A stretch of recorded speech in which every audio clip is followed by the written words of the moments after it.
أنا هكسب.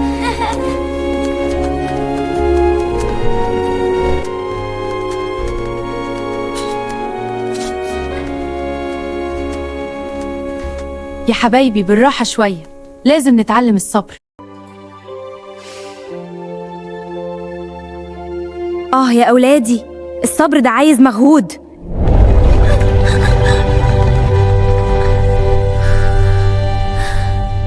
يا رب، إزاي أزرع فيهم الصبر ده؟ حاسة إني خلاص تعبت.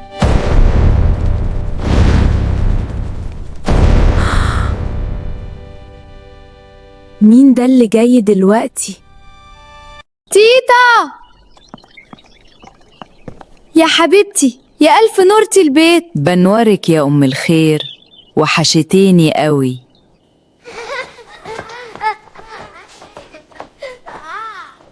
بسم الله، الأولاد دول طاقتهم ما بتخلصش أبدا عدديلها. ليش امتسحت؟ تيتا، تعبت من كتر ما بقول لهم اصبروا على أي حاجة، مفيش فايدة. نفسي أعلمهم الدين بتاعنا صح، بس مش عارفة إزاي أوصلها لهم بطريقة حلوة.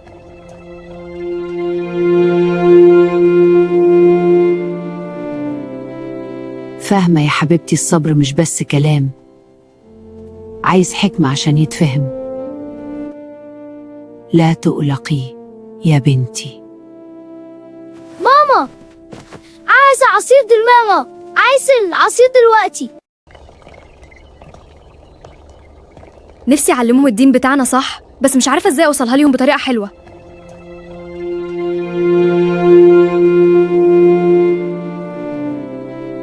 فاهمة يا حبيبتي، الصبر مش بس كلام، عايز حكمة عشان يتفهم. لا تقلقي يا بنتي. ماما، عايزة عصير ماما، عايزة العصير دلوقتي. ايه رأيكو احكي لكم حكاية حلوة، حكاية عن الصبر الجميل. زمان قوي كان في نبي عظيم اسمه أيوب عليه السلام. كان طيب ومحبوب من الجمام، ربنا أنعم عليه بكل حاجة، وكان شاكر وحامد لربنا على طول. بس الأيام دارت وربنا ابتلاه، قعد يصبر ويقول الحمد لله. بس الأيام دارت وربنا ابتلاه، قعد يصبر ويقول الحمد لله. يا تيت، رمي دلشة. ربنا يديكي الصحة، الأولاد بيسمعوا كويس أهو. وبعد كل ده الابتلاء زاد عليه أكتر وأكتر. يا ترى إيه اللي حصل بعدها؟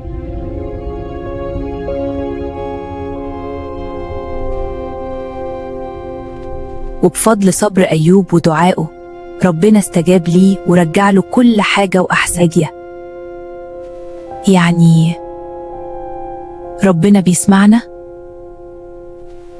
حتى لو تعبنا قوي.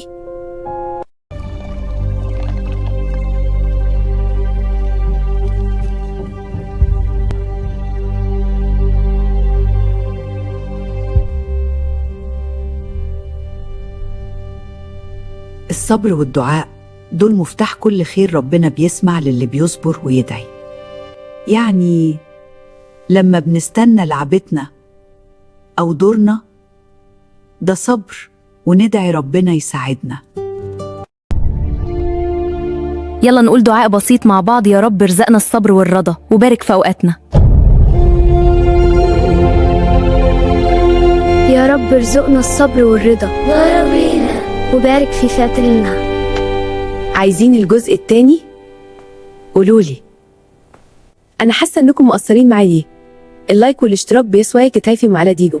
بحب ضيافكم اللي تسمكم بصراحة، بيفرقوا معايا جدا وبيخلوا المحتوى يوصل لناس أكتر.